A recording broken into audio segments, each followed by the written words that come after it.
Where's the girl who's going to the guy? Would you build? Would you build up a man? I have a question for you. Would you build up a man if you What do you mean?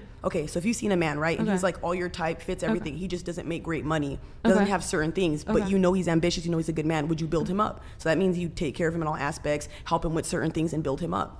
Women don't do that. You know that? Back then, a lot of women did. Women want the finish line, and they don't want to go through the struggle. This is wrong. No, this is facts. This is 100% I went through the fact. fucking struggle, dude. This is fact. This is not all women. This is not yeah. all women. Can I say? Go ahead. Yes, go ahead. Thank you.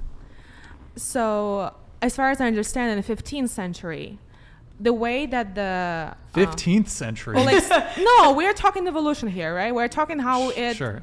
Okay, we can talk 19th century. Okay, go ahead. The woman who was young and coming from a good family chose the richest guy in the neighborhood, the one that had the money. Neighborhood? No, 1500s? Neighborhood. I mean the city. Where'd you get this information from? In the 1500s. What stat is Hold this? on. In the 1500s, women were not choosing. It was the fathers. I'm pretty sure it was The like fathers was choosing, but they were choosing arranged based on marriages what? and shit. On their success, right?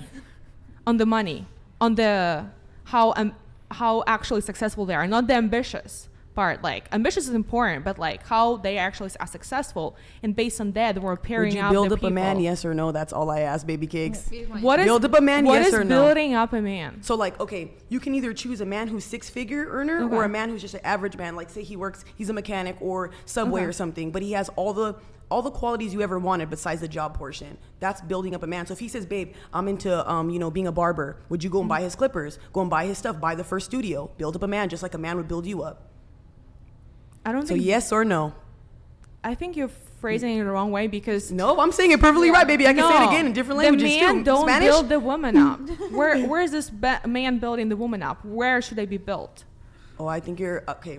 Men build women up all the time. Okay. Men will give us money. Men will do our nails, do all these things for you. You ask a man, a good man, hey, babe, help me with my business. He's going to do that. You tell a man, oh, babe, do this for me. Men most of the time will pay for everything. Buy your groceries, do everything for you. You ask a man, babe, something's wrong with my tire. He's going to go over there. I don't know what kind of guys you experience, but I had a man even teach me how to change a tire. Oh, yeah, that's so true. that's why No, I'm I saying know. I would build up a man because I have been built up by a man. Does that make sense? So that's what I'm saying. Simple question, baby. Would you build up a man, be his ride or die, or no? Get no? It's not. He's not attractive for me. That's my thing. Okay, that's all I need to know. Well, you want a guy that's pre-assembled. Yes. Yeah. You want a guy who's already okay. Well, but It's not earlier you said you want a guy who's ambitious, right? Yeah. Okay, but that kind of goes back to the thing I said that women don't want ambitious men. They want ambitious men that have reaped the benefits of said ambition. So a guy who's, like I said, the guy who's ambitious, but he makes $20K a year. I mean, Yeah, that's it's not ambitious. Well, he's ambitious, but Where is his ambition? he's selling his rap CD on the street. You can't hustle and work at like a warehouse job or like things like that and make money on the side. Everybody starts somewhere. Can't judge people for what they do. No, I agree. But that's at the same time is that my attraction, the way I'm attracted, like to money. let's say, To money. yeah, Just say that.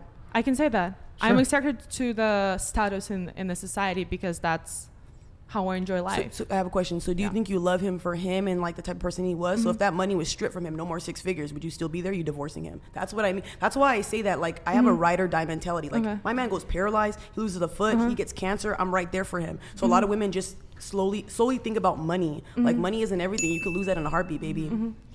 I think I'm thinking about my kids. Well, I have a question for you. If you Yes. like are dating someone and they have like a job that makes a lot of money, but they are not happy with it, and it's very, very clear. And then there's another man you're seeing, and he's very happy with his job. He's very passionate about it, but he makes very low income. Like, who would you go with? I told that I will go for somebody who is less on my level of income, so that's one thing. It's just a problem. Then it creates a disproportion in relationship, whereas somebody owns more. It's a power dynamic, and I can't feel a woman anymore because I just don't feel the woman next to the man who achieved or had less than I do. So you would feel more powerful because you have more money, even though you guys are together and that's your partner. I see it as my husband, what's mine is his, what's his is mine. And like I said, if he loses his money tomorrow, what am I going to do? Bye, babe? It's a different situation And if we're where- married, we're ride or die, baby. Where he loses his money tomorrow is a different thing. I'm not talking that I'm going to leave him when he loses his money.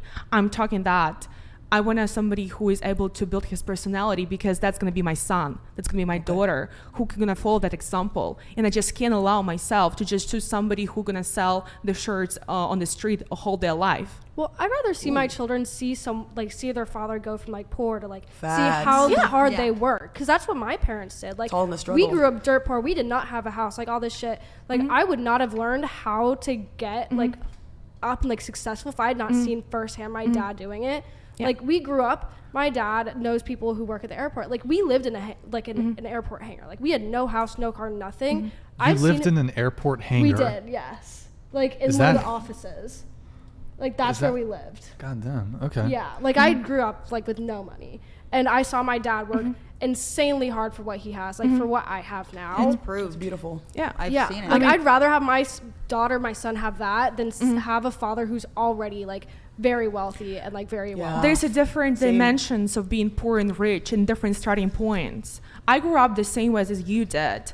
Like, you know, the salaries in Ukraine, the exchange rate was like dollars and like Ukrainian, like that's insane. So. You okay? I choked on some water, guys. I'm not laughing at you. Yeah, so I grew up the same way as you did, as I see my father expanding, and that's when I decided that I want to move to US, and you know, I got the full scholarship at my university where they pay for everything, right? Because my dad cannot afford that. They can afford some stuff, but not that. So that I cannot afford myself somebody who never worked for to get anything in life as well, and that comes with results, because the results is the only way you can assess where somebody is actually capable of achieving something. All right, let's get the rest of these super chats here. All right, so did I do this one? Did we? No. Okay. Gus, $10 super chat. Chivalry is dead. Women killed it. Yep. Y'all yell, I'm independent, don't need no man. Being a gentleman means being unequal. Most men need to level up, but we are chivalrous, but nice guys finish last.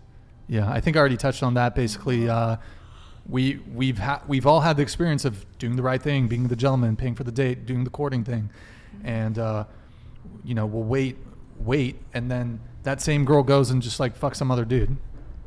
It's just like It has nothing to do with you, it's her. So you can continue being a man you want to be, but that's have nothing to do with her.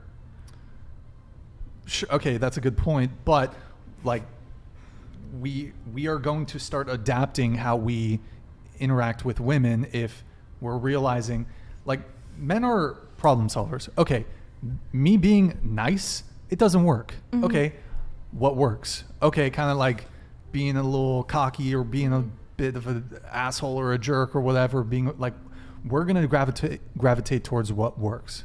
Towards average. Towards average? Yes, because you're saying that's what works. Average works. So you're gravitating well- towards being average. Well, I don't know if it's average, because I think you have women that are basically chasing after the top 10 or 20% of men. So I don't know if it's really average, but yeah. And what you also have is just men have been burned so badly when it comes to dating. They either just opt out, they're like, I'm done, or they're going to go fucking to Thailand. They're going to go to the Philippines. They're going to go to, somewhere else. They're like, okay, Western women, I'm done. Goodbye.